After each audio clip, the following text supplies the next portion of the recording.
He only wanted a quiet morning, just a cup of coffee before work, nothing more.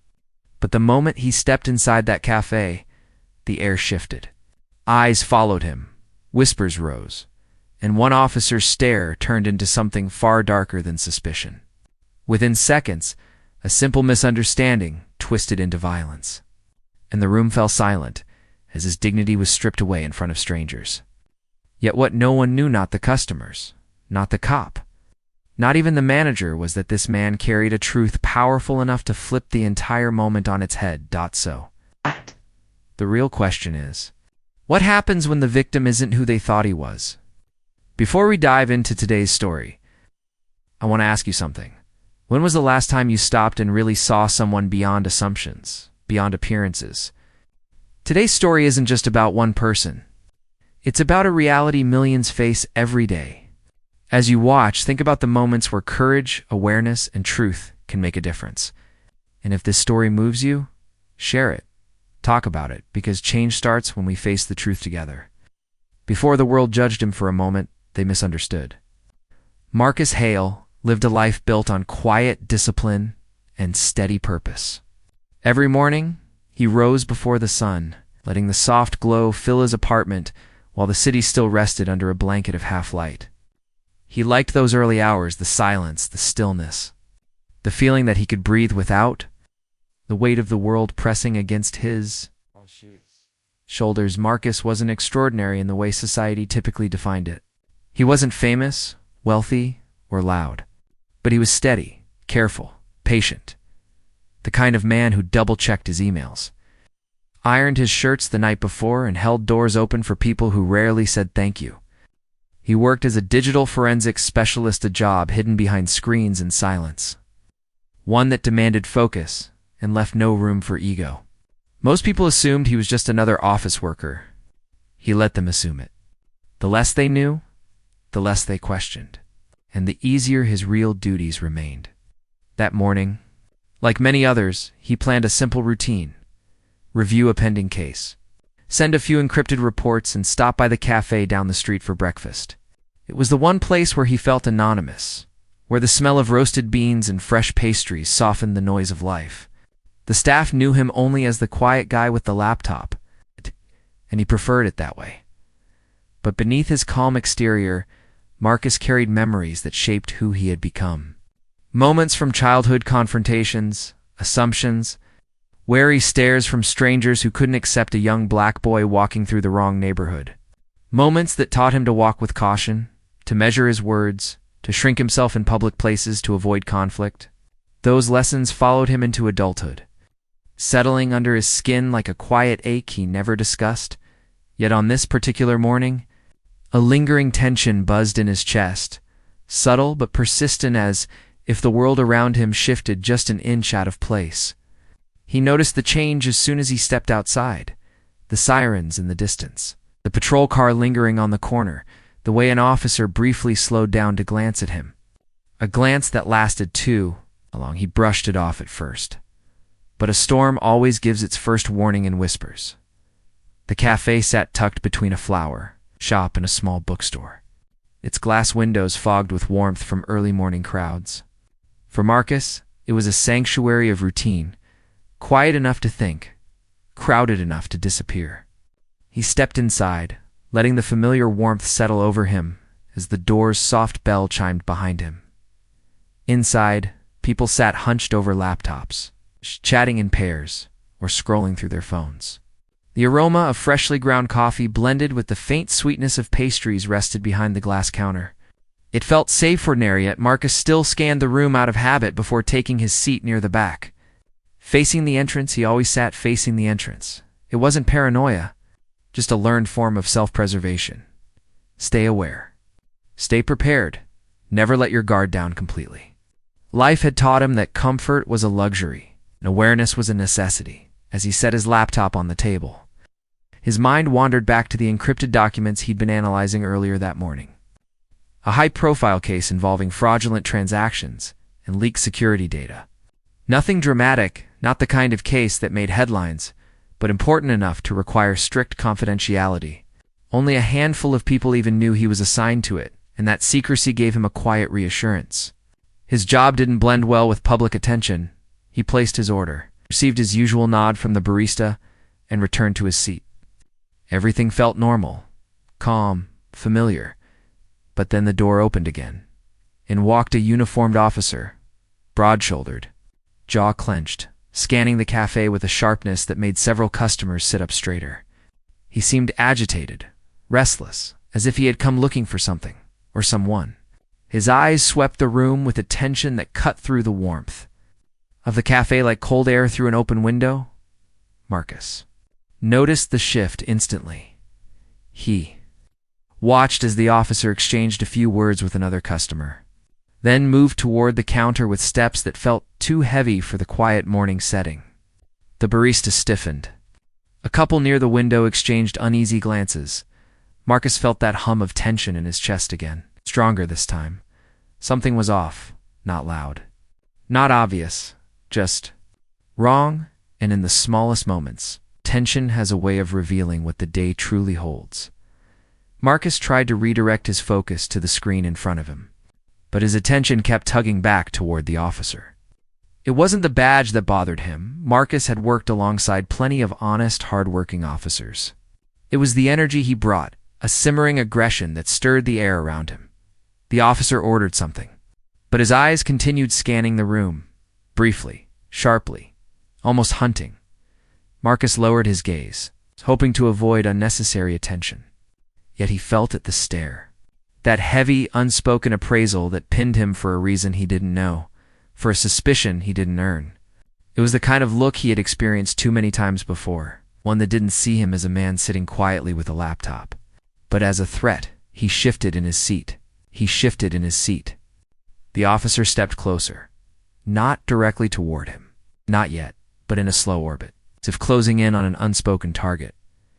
Marcus had learned to read people well, especially those who carried authority.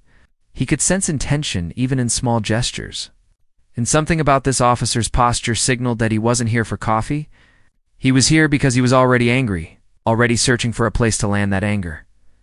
Marcus took a quiet breath. He reminded himself, stay passive, stay calm, stay grounded. Even though injustice had brushed against him many times before, he refused to let fear dictate who he was.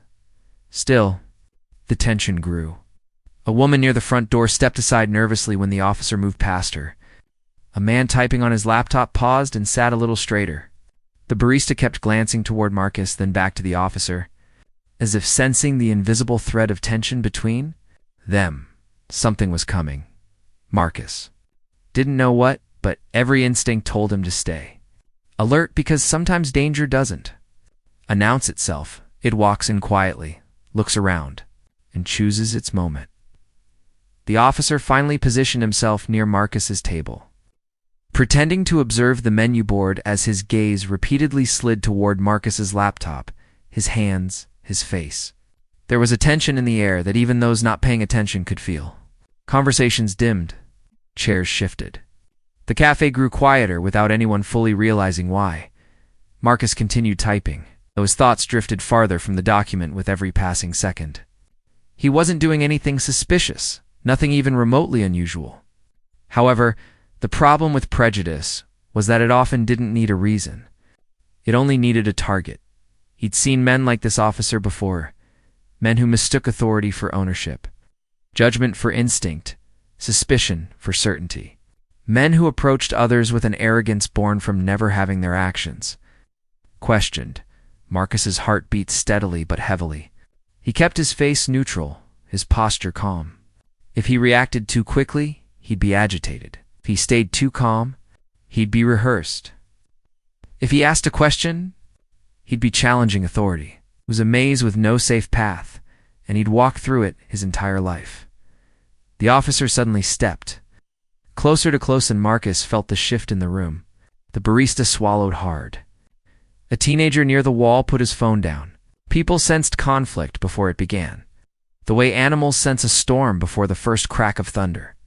Marcus glanced up softly, offering a polite nod, the kind meant to keep peace. Not start it. The officer didn't nod back. He only stared. A long, cold, assessing stare. Marcus returned his gaze to his laptop, careful not to make any sudden movement. Yet some instinct deeper than thought told him that whatever was brewing wasn't going to fade on its own. Because sometimes trouble doesn't wait for reason. Sometimes it simply chooses a direction, and that morning, it chose him. Minutes passed slow. Heavy minutes in, which Marcus tried to convince himself that the officer would eventually lose interest and leave. However, that hope began to feel increasingly fragile. Forced fragile. The officer wasn't leaving. He lingered, watched and searched for something that didn't exist. Marcus closed a tab on his laptop, purposely minimizing anything that might draw attention. His badge stayed hidden in his wallet like it always did, intentionally unseen, because the last thing he wanted was for strangers to connect him with the work he actually did. It kept him safer. It kept people around him calmer. But today, silence wasn't going to be enough. The officer shifted again, stepping even closer until his presence overshadowed the small space around Marcus. It was no longer suspicion. It was targeting sharp, personal, and unmistakable. Marcus had always believed in staying steady during moments like this. Staying composed. He had outgrown the urge to explain himself to people who had already decided who he was before he opened his mouth.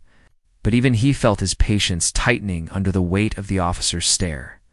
Outside, the world moved normally, cars passing, people walking, life unfolding without knowing that inside this small cafe, a single misunderstanding, a single bias, was gathering strength like a storm. It's preparing to break.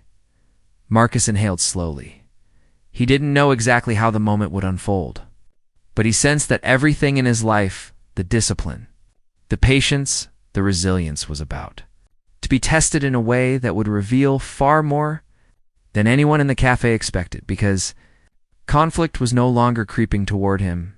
It was standing inches away, and all it needed was one spark.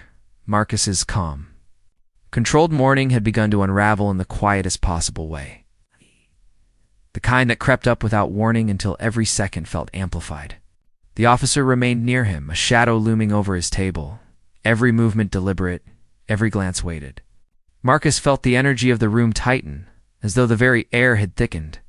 Patrons glanced nervously at one another, some shrinking into their seats, others pretending to be absorbed in their drinks. But everyone could sense the undercurrent of tension, the silent story about to erupt. Marcus tried to focus on his laptop, typing slowly, methodically, pretending the rising storm didn't exist. His fingers hovered above the keys, ready to minimize any traces of work, any hint of vulnerability. He could feel the officer's gaze drilling into him, cold and scrutinizing. The man wasn't looking at his face. He was studying the way Marcus breathed, the tilt of his head, the set of his shoulders, like a predator assessing prey. The first subtle shift happened when the officer leaned just slightly closer, his badge catching the cafe's overhead light. The glint was unnecessary, was a warning. Marcus's pulse quickened, but he refused to show fear. Calm and measured. Neutral. Invisible. That was his strategy. Always his strategy. But the officer seemed determined to disrupt it. A slight sound, a dropped spoon. The hiss of the espresso machine felt enormous in that charged space. Marcus glanced around and noticed everyone holding their breath, waiting for the inevitable. The officer's hand twitched near his belt, an instinctive gesture that froze Marcus in place. Every second stretched. The tension wasn't just emotional. It was physical. The room seemed to shrink around them. Then, as Marcus sipped his coffee, the officer's voice broke the silence.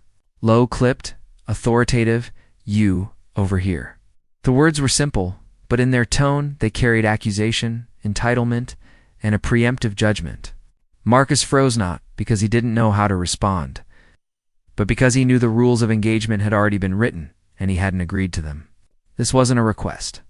It was a summons into a confrontation he had done nothing to provoke. Marcus's mind raced. Should he explain? Should he move? His instincts screamed at him to stay composed, to maintain control.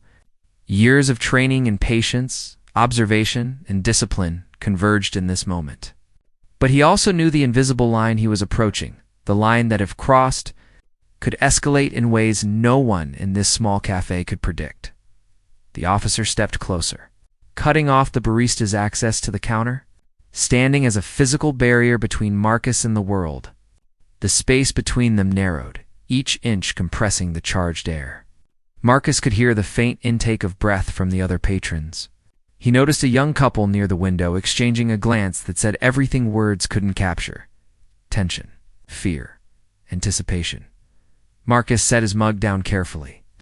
His mind, trained for high-stakes analysis, ran scenarios with rapid precision. Step aside. Reassure verbally. Keep silent. But no matter the choice, he recognized a truth he had known his whole life in this moment. His very presence had become a threat, not because of who he was, but because of what others assumed he was. And then, almost imperceptibly, the officer's demeanor shifted. The cold scrutiny hardened into something sharper, almost predatory. Marcus's stomach twisted. The world outside the cafe, the hum of cars, distant sirens, the chatter of pedestrians seemed to fade. There was only the officer, his shadow stretching across the table, and the fragile equilibrium of Marcus's morning crumbling like thin ice. A sudden movement, a hand reaching toward. Marcus made the moment snap. Everyone flinched. The barista's eyes widened. A few patrons murmured, but no one moved. The officer's gesture was subtle yet pointed. An unspoken claim of authority, a prelude to action. Marcus's heart raced. He knew the rules of the encounter were about to be rewritten, and he could not predict which way they would fall. At that instant, the door behind him opened again, letting in sunlight that cut across the room, illuminating dust motes that seemed suspended in the tense air. Marcus caught the movement of several heads turning. Still, his gaze stayed fixed on the officer, who now exhaled slowly, almost deliberately, as if savoring the control he believed he held. The moment hung unstable, electric, ready to ignite. Then came the first confrontation. The officer's hand rose. A sudden, sharp gesture toward Marcus's chair. A single word followed, sharp, commanding, unforgiving: stand. Marcus did not move immediately. Every fiber of his being resisted the intrusion on his calm morning, but instinct and training forced him to comply. As he rose slowly, hands at his sides, the room held its collective breath. A single slip, a single misread gesture, and the balance of power in that small cafe would shatter.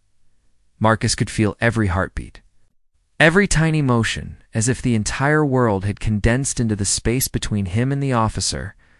And in that space, a storm was forming, silent, merciless, and imminent. Marcus's movements were deliberate but restrained. He rose from his chair, hands lightly brushing his sides, fingers tense yet controlled. Every eye in the cafe followed him, though no one dared intervene. The barista froze mid-step behind the counter, a customer's coffee trembling slightly in their hands. The atmosphere thickened like fog, silent, heavy, oppressive. Marcus felt the weight of scrutiny pressing against him. He had been in moments like this before, microaggressions and subtle threats that tested patience. But nothing had ever carried the raw, immediate charge of danger the officer exuded now. The officer's glare pinned him like a label. No words were necessary. The intention was clear, compliance was expected. Marcus's mind ran through options, but logic collided with instinct. Any sudden movement could be interpreted as defiance. Any hesitation could be seen as resistance. And Marcus had learned the hard way that prejudice didn't need a reason, it only needed a target. "Step over here," the officer said. Voice low, controlled, but edged with a threat that made Marcus's pulse spike. Marcus's eyes briefly scanned the room for exits, the barista's subtle gestures, anything to hint at safety. But the doorways were behind the officer. The tables framed him in. He was cornered without physical walls, trapped in a cage built from assumptions and authority. He took a slow step forward, careful to keep his hands visible. The officer mirrored him, narrowing the space until Marcus felt the edge of control scrape against his skin. Patrons leaned slightly away, instinctively sensing the tension as if it were a tangible force. The room seemed to shrink around them. Every breath, every subtle movement became amplified, deliberate. A silent negotiation where Marcus had no leverage. A murmur came from the back. A whisper among the patrons, almost imperceptible. Marcus ignored it, focusing instead on the man before him. The officer reached for his side, his badge gleaming under the cafe's soft lighting. Marcus's stomach twisted not from fear of the law, but from fear of assumptions. He had faced injustice before, subtle and overt. But this was immediate, physical, and consuming. You've got some nerve sitting here. Thinking you can just, the officer stopped mid-sentence, suddenly stiffening. His gaze sharpened. Marcus noticed subtle changes: a tightened jaw, a deeper tone, muscles coiled like a spring ready to snap. Something had shifted, but he couldn't yet tell what. He held his ground. Calm, measured, neutral. He had been trained to remain composed in tense situations, to avoid escalation. But this was no ordinary situation. This was personal, though not to him, but to the officer. And prejudice rarely needed justification. Marcus's mind flashed through scenarios: a misread gesture, an accidental bump, a word spoken too loudly. Each possibility carried consequences disproportionate to reality. He had rehearsed responses to confrontation many times in his life, but none prepared him for the unpredictable collision of authority. Fear and racial bias concentrated in one moment. Suddenly, the officer made a deliberate step forward, closing the distance further. Marcus felt the press of authority against his own body, though no contact was made. His breathing remained controlled, his expression neutral. Ow. But his pulse thrummed a sharp rhythm that threatened to betray him. The room seemed suspended in time, every patron frozen, every breath paused. As if the world held its own curiosity hostage. Then it happened. A sharp movement. Almost imperceptible, but enough to draw attention. The officer's hand shot toward Marcus's shoulder. Marcus reacted with precise timing, stepping just enough to avoid direct contact. But the motion was sufficient to draw gasps from the nearby patrons. The officer's eyes narrowed. "What's that?" he demanded, the accusation hanging like a knife. Marcus froze. He said nothing. He had learned that silence could speak louder than protest. The officer's expression darkened further, and for a moment, Marcus saw the unspoken judgment, an entire history of assumptions compressed into one pair of glaring eyes. He realized that what was happening was not about actions, but perception. He was being judged solely for his existence. A whisper came from the counter. "Should we call someone?" A pause. Hesitation. Marcus ignored it, focusing on the tension in front of him. This was a test of control, perception, and patience. And the officer seemed determined to push him to the point of breaking. Marcus's mind calculated carefully, silently weighing options. Step aside? Retreat? Any overt move risked escalation? Stand firm. The officer might interpret it as a sign of defiance. Speak. His words could be twisted, ignored, or used as a weapon against him. He felt the weight of history pressing down, not just this officer, but centuries of judgment, bias, and unseen chains of expectation. And then came the slight, subtle shift that changed everything. A glimmer of curiosity in the officer's gaze. A flicker of hesitation, like a predator, suddenly unsure of its prey. Marcus noticed it. The officer's posture remained threatening, but there was a crack in the armor, a sign that the balance of control might not be absolute.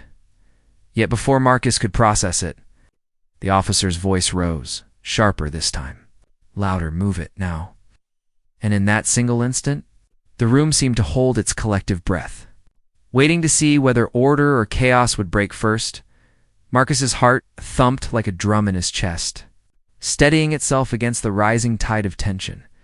Each step he took was calculated, careful, measured, but inside, a storm brewed. The officer's eyes tracked him relentlessly, and every movement Marcus made seemed to confirm the officer's unspoken assumptions. The cafe had grown silent. The soft hum of the espresso machine was drowned out by the tension hanging thick in the air. Patrons shifted uneasily in their seats, some whispering to each other, some frozen mid-bite, while sensing the collision about to happen. Marcus felt the weight of a lifetime compressed into this single moment. A life of caution, of measured words, of shrinking himself to fit into spaces that were never meant for him. Suddenly converged into a confrontation he had not sought. And yet the officer's gaze, sharp and accusatory, made one thing clear. Marcus had no choice but to face it head-on. "You don't belong here," the officer said, low and controlled, almost a growl. The words weren't just directed at him, they carried centuries of judgment, bias, and silent systemic prejudice. Marcus's jaw tightened. He knew speaking could escalate things, but silence felt like surrender. Every instinct screamed that this wasn't about the coffee or the laptop, or any action on his part. It was about him simply existing. He raised his hand slightly, palms visible, a gesture meant to pacify, to signal non-threat. The officer's expression hardened further, as though the act itself challenged his authority. Marcus's mind raced. Comply and risk humiliation. Resist and risk violence. History had already set the rules, and today, the officer intended to enforce them. A subtle shift occurred behind Marcus's quiet movement of the barista, eyes darting nervously to the door. Marcus caught it in the corner of his eye, a reminder that bystanders were watching, waiting for a signal, any signal, that might tip the scale. He realized the entire café was a pressure cooker, every individual caught in the silent drama of authority versus existence.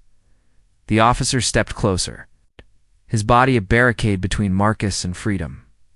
"I said move," he barked, the words slicing through the room. The volume startled a few patrons into clutching their drinks tighter, whispering under their breath as they wondered how the confrontation would unfold. Marcus's pulse surged, but his mind stayed razor-sharp. Any misstep now could ignite disaster, yet every instinct screamed that he couldn't back down.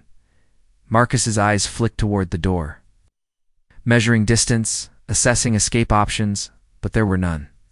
The officer had anticipated everything, positioned perfectly, his shadow extending across Marcus's table like a noose.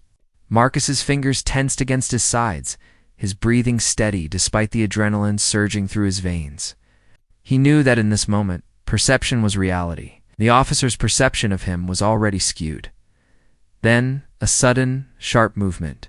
The officer reached toward Marcus. Faster than Marcus expected, patrons gasped. A few froze mid-motion, and the barista nearly dropped a tray. Marcus reacted instinctively, sidestepping just enough to avoid contact, his muscles coiled with tension. The officer's hand landed on the edge of the table, rattling Marcus's laptop and sending a jolt of fear through the small space. "Watch yourself." The officer snapped. The room seemed to tilt, seconds stretching longer than they had any right to. Marcus's mind flashed back to moments from his past, every glance that judged him, every assumption made because of the color of his skin, every subtle threat that escalated into real danger. This was history condensed into a single, excruciating moment. A customer near the window whispered, barely audible, "Should we call someone?" Marcus ignored it, focusing entirely on the officer's gaze. The man's eyes were narrowed, a predator assessing prey, deciding how much force was necessary to assert dominance. Marcus could feel the imbalance of power, a precarious scale that could tip violently in an instant. Suddenly, the officer's voice dropped to a low, menacing tone. "You think you can just sit here, act normal, and no one notices?" The words were sharp, accusing, and carried the weight of assumed guilt. Marcus's stomach tightened. He wanted to explain, to clarify, to diffuse, but he knew explanation was futile. Prejudice rarely asked for truth, demanded submission. The room seemed to contract. Every patron leaned forward, their attention captive, waiting for the moment to explode. Marcus felt the electric charge of injustice, raw and unfiltered, coursing through his veins. He clenched his jaw, maintaining a calm, outward appearance, while inside, anger and fear coiled together like serpents, ready to strike if provoked. Then, the officer reached further, a hand brushing against Marcus's shoulder with enough force to unbalance him slightly. The cafe went silent except for the hiss of the espresso machine. Marcus felt the weight of the moment, the inevitability of escalation. He realized that this wasn't just a personal confrontation. It was a microcosm of every moment of bias and aggression he had ever faced. And as he stood there, muscles taut, heart racing, eyes locked with the officers, Marcus understood one undeniable truth. This was no longer about breakfast. No longer about coffee, laptops, or routine. This was about power, assumptions, and survival. Then, just as the tension seemed unbearable, the officer's grip faltered for a fraction of a second, a subtle sign, almost imperceptible. Marcus caught it. A crack. A pause. A momentary opportunity. But before he could react, a loud noise erupted from the back of the café, the sound of a chair scraping violently against the floor. The barista's exclamation, a startled gasp from a customer. The officer's attention flicked, and in that instant, the fragile equilibrium shattered. The storm was no longer looming. It had arrived. The sudden noise had fractured the momentary stalemate. Yet it did nothing to ease the tension. It only redirected it. Marcus's body tensed, muscles coiled like springs. Every eye in the café followed the officer now, waiting, anticipating, sensing the storm that hung just beyond the thin veneer of morning calm. Patrons froze mid-motion. Even the barista clutched a tray, unsure whether to intervene or retreat. The officer's gaze snapped toward the disturbance, his jaw tight, and for a fleeting second, Marcus saw the uncertainty flicker in his eyes, but the pause was brief. Authority reasserted itself almost instantly, and the officer's stare returned to Marcus, sharper, colder, more predatory than ever. That pause had not diminished the danger, it only sharpened it. "You think this is a game?" the officer barked, voice slicing through the tense silence. His hand shot toward Marcus again, a gesture quick and forceful. Marcus moved instinctively, sidestepping, but the motion barely registered. The officer's presence seemed to press against him, each movement weighted with accusation and threat. Marcus's mind raced. He had navigated microaggressions countless times before. Subtle, invisible, easily ignored, but this was overt. Physical and undeniable. He could feel the history of prejudice, the unspoken assumptions, the centuries of bias, pressing down on him as though the café itself had transformed into a tribunal. Patrons whispered, some shaking their heads in disbelief, others frozen in shock. The room's warmth had drained, replaced by the chill of confrontation. Marcus felt each heartbeat echoing through his body, a reminder that this was no ordinary encounter. This was a collision of perception and reality, authority and bias. Injustice condensed into a few terrifying minutes. The officer's voice grew louder, sharper, every word a weapon. "Step aside," he demanded. The words carried a weight beyond their sound. They were judgment, command, and accusation rolled into one. Marcus's pulse quickened, but he remained calm outwardly, aware that any sign of panic could be construed as guilt or defiance. He weighed his options carefully, each one fraught with risk. Move and risk escalation. Stay and risk violence. Speak and risk misinterpretation. Then came the first physical contact. The officer's hand gripped Marcus's shoulder firmly, not violently, but enough to assert dominance. Marcus flinched slightly, just enough to draw attention, just enough for the tension to spike. Patrons gasped. A few leaned forward, anticipating the eruption of conflict. The café had become a stage, and Marcus and the officer its unwilling actors. Performing a drama written by prejudice and assumption, Marcus's mind worked in overdrive, calculating every possible reaction. Years of discipline, of patience, of careful observation converged in this single, high-stakes moment. He reminded himself to breathe, to maintain composure, to stay grounded. But deep down, he felt the creeping surge of anger, frustration, and fear. This was not merely about authority, it was about injustice, immediate and undeniable, and he had no way to escape it. The officer stepped back slightly, surveying the room, as if measuring the audience's reaction to his display of power. Marcus noted the subtle shift, the brief pause, the tension lingering in the officer's shoulders, a flicker of uncertainty. He had an opening, but it was razor-thin, fleeting, and dangerous. Then, without warning? The officer leaned in again, voice low but dangerous. I don't know what you think you're doing here, but this ends now. His hand rose again, this time in a swift motion toward Marcus's laptop, knocking it slightly, sending a ripple of shock through the table. Marcus reacted instantly. God, steadying the device as the electric surge of confrontation spiked through his body.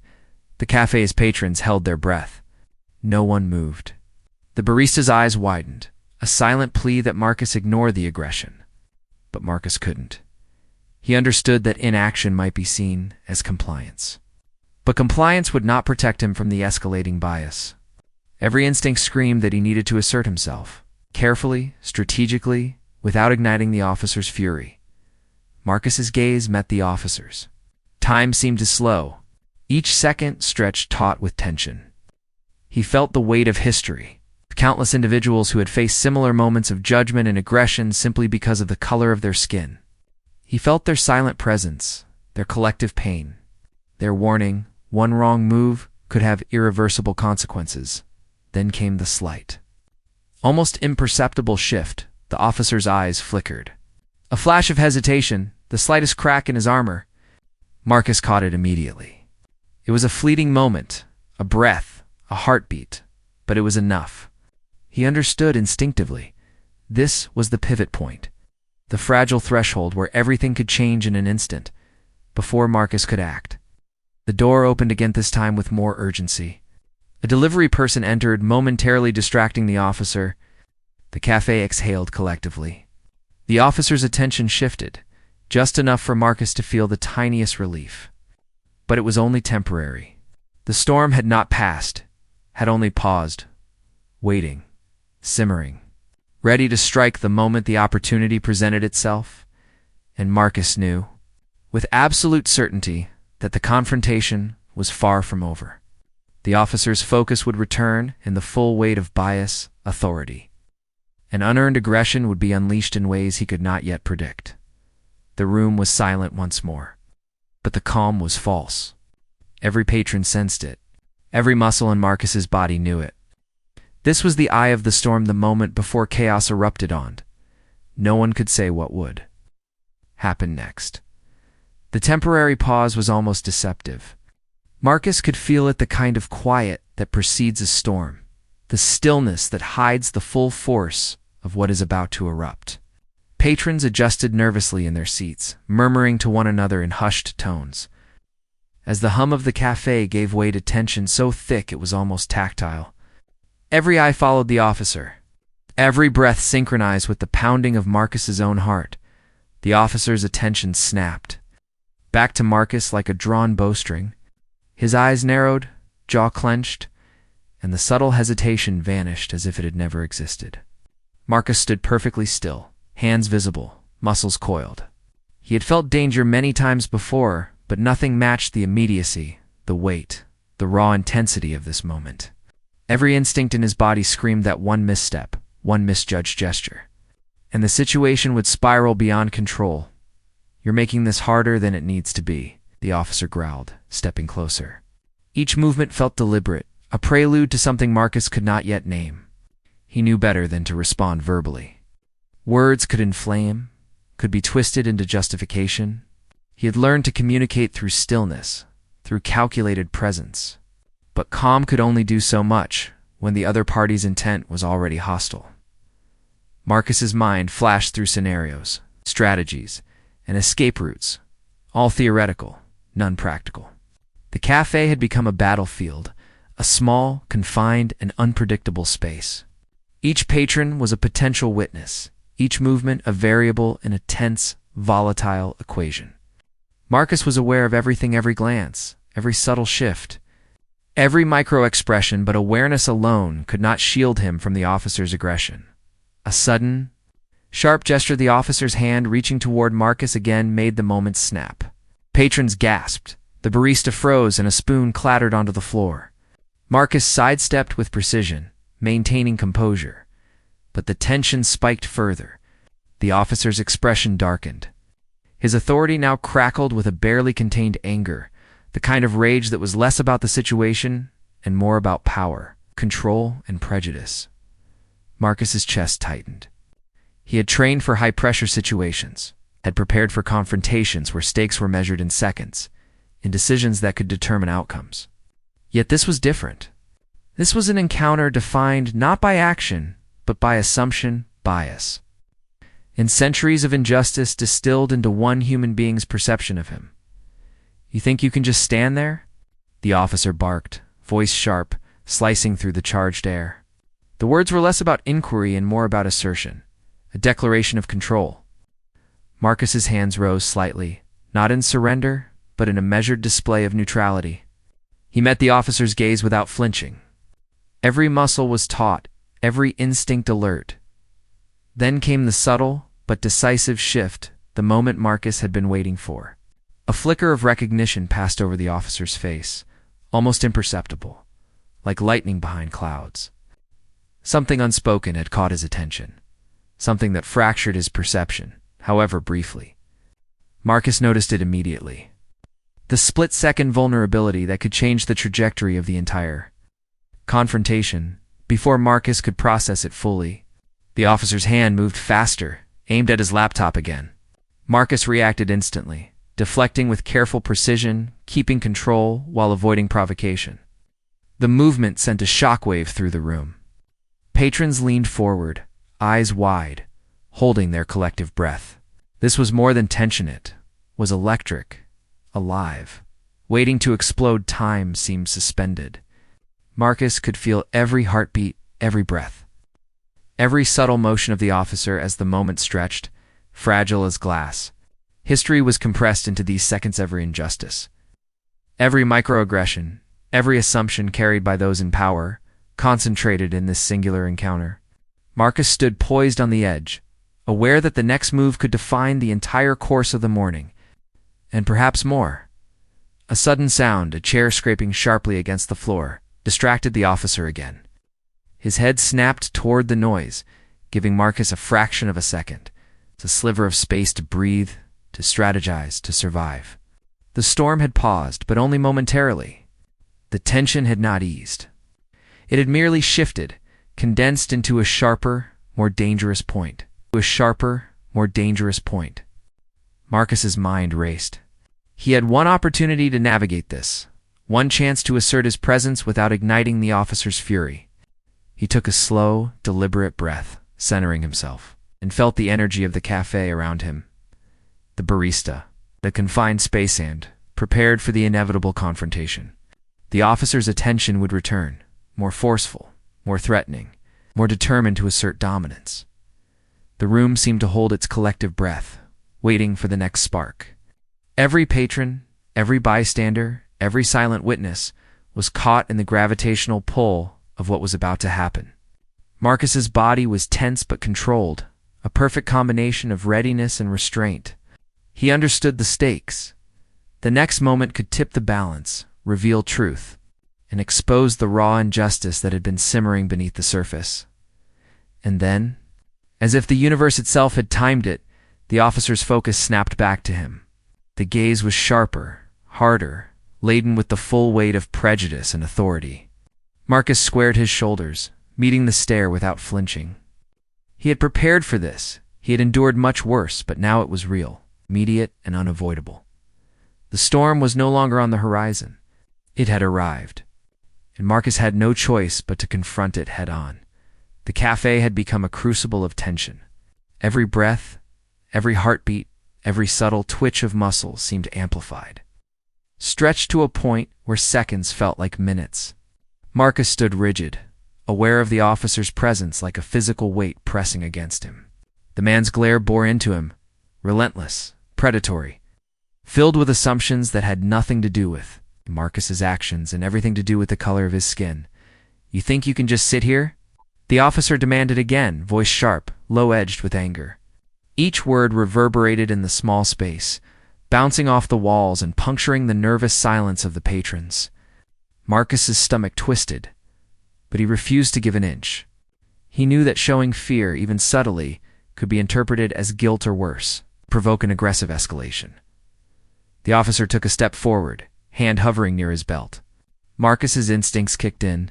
Control your breathing, maintain eye contact, Keep your hands visible. He had rehearsed countless scenarios in his mind, but nothing had fully prepared him for the raw immediacy of prejudice made physical. Patrons watched in silent anticipation, some clutching cups, others frozen mid-bite, all waiting for the inevitable spark. Then the officer lunged, not with a weapon drawn, not with a yell, but with a physicality that demanded compliance. Marcus reacted instinctively, sidestepping, the movement smooth and deliberate, a dance between self-preservation and restraint. The officer's hand slammed against the table, rattling Marcus's laptop and sending a jolt of panic through the air. The cafe seemed to shrink around them, walls closing in, the world outside irrelevant. Marcus felt a surge of anger, fierce and immediate, but it was tempered by the knowledge that any misstep could escalate the situation beyond control. The officer's assumptions, prejudices, unchecked authority hung in the air like a noose, tightening with every passing second. Marcus's mind raced. Comply and be humiliated, resist and risk violence, speak and be misinterpreted. There was no correct answer, only survival. And then, as if the universe decided to intervene, a glimmer of awareness crossed the officer's face, a hesitation, subtle but unmistakable. Marcus recognized it instantly.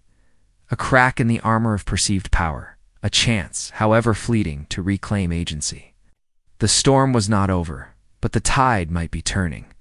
The cafe seemed to pulse with the weight of the moment. Marcus's chest tightened as adrenaline surged through his veins. Every patron was silent now, caught in the gravitational pull of the confrontation.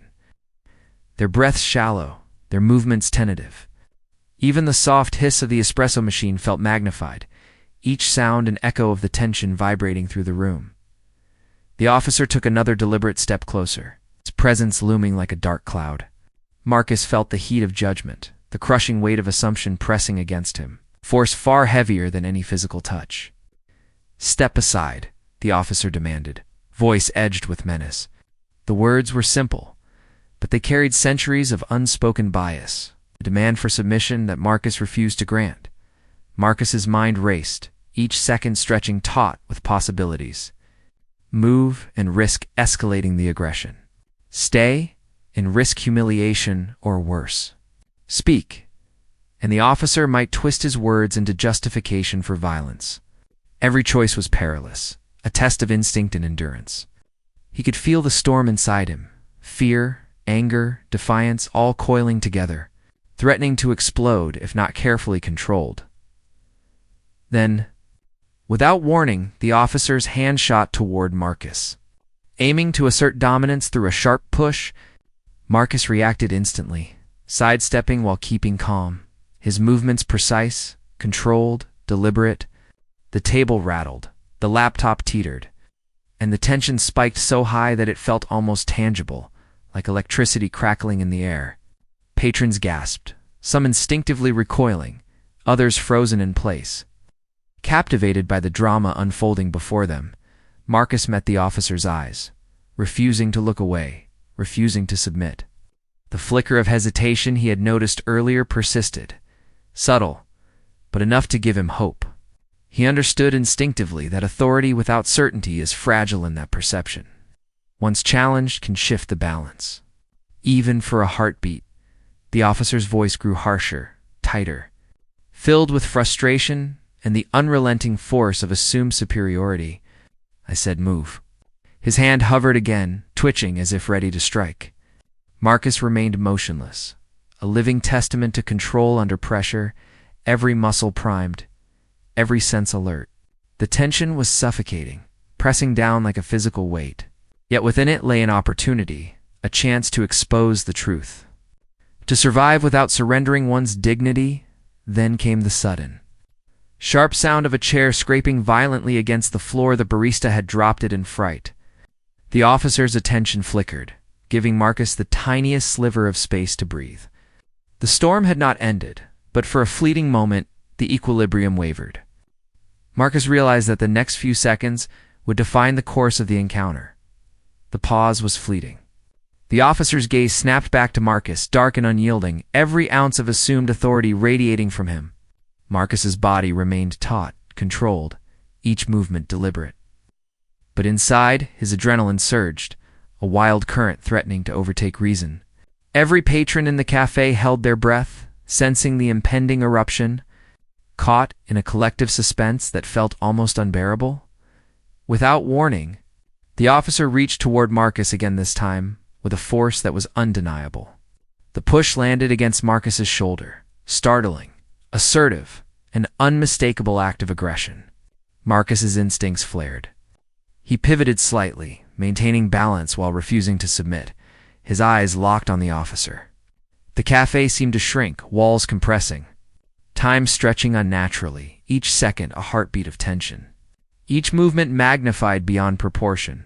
The murmurs among patrons grew louder, a collective whisper of fear, shock, and anticipation. The barista clutched a tray like a lifeline, while a young couple near the window exchanged frantic glances. Every person in the room was now acutely aware of the imbalance of power, the fragility of authority, and the raw presence of prejudice in motion. Marcus could feel their eyes on him, their hope and fear intertwined. Each witness a reminder of the stakes.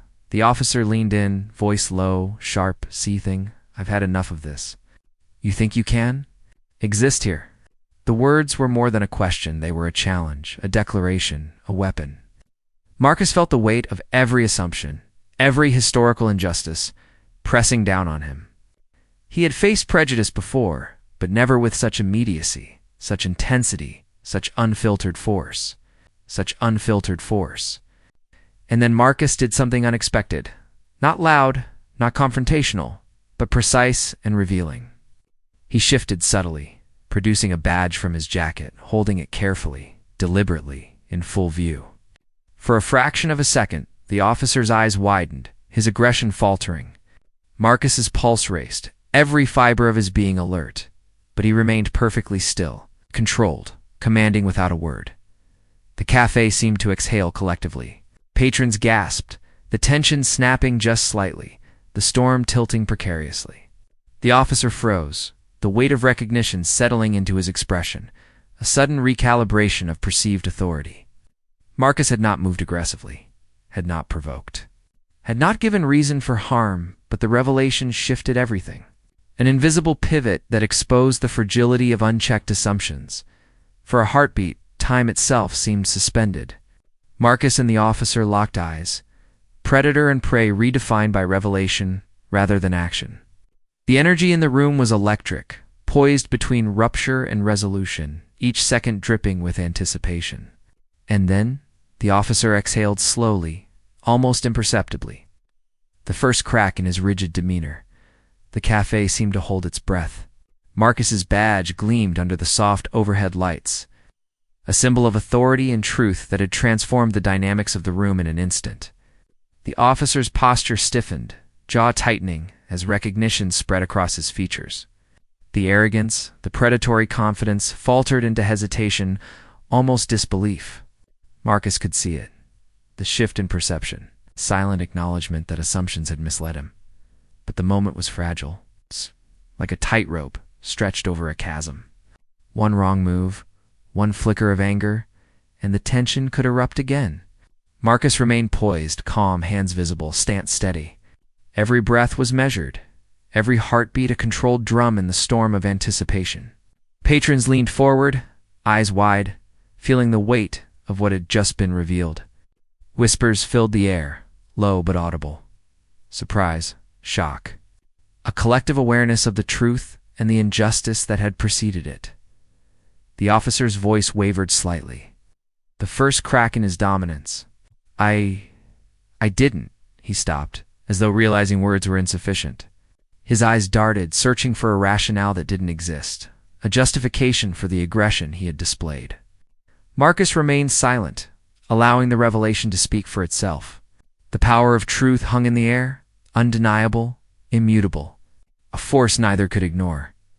Marcus's pulse still raced, the adrenaline surging through his veins, but it was tempered by the knowledge that the immediate threat had shifted. The officer's aggression had given way to a mixture of shock, embarrassment, and the slow dawning of comprehension. For the first time, Marcus felt a tiny shift in the balance of control. The storm had not ended, but its trajectory had changed. Patrons exhaled collectively, tension dissipating just enough for relief to mix with astonishment. Some whispered, some gasped, some stared, absorbing the magnitude of what had just occurred. Marcus realized the weight of the moment, the fact that decades of prejudice, assumptions, and immediate judgment had collided with reality, exposing a truth that could not be denied. And yet the story was not over. The officer's eyes lingered on Marcus, a complex mix of realization, shame, and uncertainty. Every muscle in Marcus's body remained alert, ready for the unpredictable.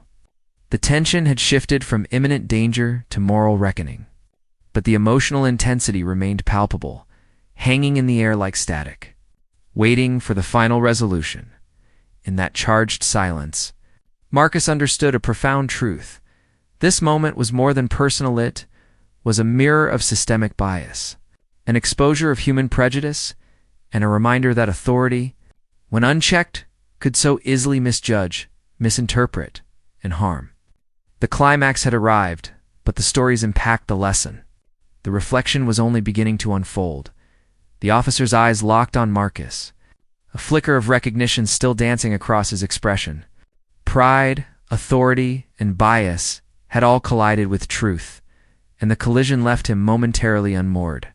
Marcus remained steady, calm, yet fully aware of the undercurrent of danger that could reignite at any second. Every muscle was coiled, ready for action, yet restrained. A testament to years of discipline and survival in the face of prejudice. An FBI agent? The officer stammered, voice cracking slightly, disbelief mingling with hesitation. The weight of his assumptions now hung heavy, exposed for all to see. Marcus's presence, his calm authority, and the undeniable truth of his identity had dismantled the power dynamic in a heartbeat. The café seemed to exhale, the tension finally giving way to a mix of relief, awe, and lingering suspense. Patrons stared, some whispering, some frozen in astonishment. The barista leaned against the counter, shaking slightly, a quiet observer to the raw collision of authority, bias, and revelation. The moment felt monumental not just for Marcus, not just for the officer, but for everyone present.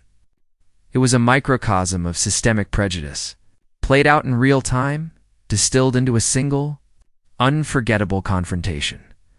The officer's posture softened, shoulders slumping as the weight of realization settled in.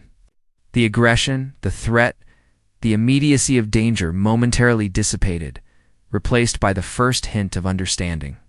Marcus remained vigilant, knowing better than to assume the storm had passed completely. Yet in that charged silence there was also a subtle shift, an acknowledgement that truth could challenge bias, even if only temporarily. Marcus took a deliberate step back, maintaining eye contact, signaling control without aggression. The officer's gaze followed him, conflicted, humbled, and exposed. The room seemed suspended in the aftermath, a quiet, collective reckoning. Every patron was now a witness not just to the confrontation itself, but to the power of truth, identity, and the courage it takes to stand against prejudice. In that moment, Marcus understood that victory was not about humiliation or punishment, it was about survival, dignity, and the undeniable assertion of truth in the face of bias. And as the officer exhaled slowly, a mixture of shame and realization, the tension in the room remained palpable, charged with emotion, and yet ready to flow into the story's next chapter, the resolution, reflection, and impact that would resonate far beyond the cafe walls. For Marcus, the question lingered, echoing in the silence. How many others had not been recognized? Not been spared, simply because truth had not been revealed in time? And what would it take for the world to see finally? The aftermath of the confrontation hung heavily in the cafe. Patrons, once frozen in fear and anticipation, began to stir, whispers spreading through the room like a wave. Marcus lowered his hands slowly, each movement deliberate, signaling calm while his heart still raced. The officer's shoulders slumped further, a mixture of shame and realization softening his once rigid stance. No words were exchanged immediately. Silence carried weight, the kind that forces reflection. It presses the enormity of a moment into every chest in the room. Marcus felt the tension slowly ebbing from his body, replaced by an intense clarity.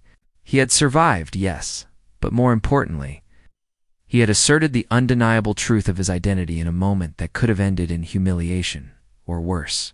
The simple act of revealing who he was had transformed the dynamic entirely, demonstrating that recognition of truth could cut through prejudice. Yet he knew that outside the café, countless others had faced similar assumptions, without the same reprieve. The incident was a personal victory, but it also served as a stark reminder of the larger systemic injustice that persists. As Marcus stepped away from the table, patrons instinctively gave him space, their expressions a mix of awe and contemplation. Some glanced toward the officer, their judgment silent but sharp. Marcus's mind replayed every second of the confrontation. The fear, the anger, the subtle cues, and the pulse of adrenaline that had carried him through. He realized that moments like these were more than personal. They were symbolic of something greater. They highlighted the fragility of authority when confronted with truth, the consequences of assumptions, and the courage required to exist in spaces where bias is the default. In that quiet aftermath, Marcus thought of everyone who had not been recognized, who had suffered the weight of unchallenged prejudice. He thought of the silent witnesses who had seen injustice yet felt powerless to intervene. The café had been a microcosm, a small stage, where the larger story of racial injustice played out in real time. And it was impossible to ignore the lesson. Acknowledgement, truth, and courage could alter outcomes. But the underlying problem remained unbroken, waiting for its subsequent encounter. Outside the café, Marcus felt the world resume its pace, but the impact of the morning lingered. The streets, the people, even the soft hum of distant traffic seemed infused with the echoes of the confrontation. He understood that survival was not just physical, it was emotional, psychological, and moral. He had faced fear and injustice directly, and by asserting his truth, he had reclaimed a small measure of control. But he also carried the awareness that countless others did not get the same chance. That assumptions about identity could, and often did, end lives or shattered dignity. The weight of that realization pressed down, heavy but clarifying. Marcus's experience was singular, but the narrative was universal.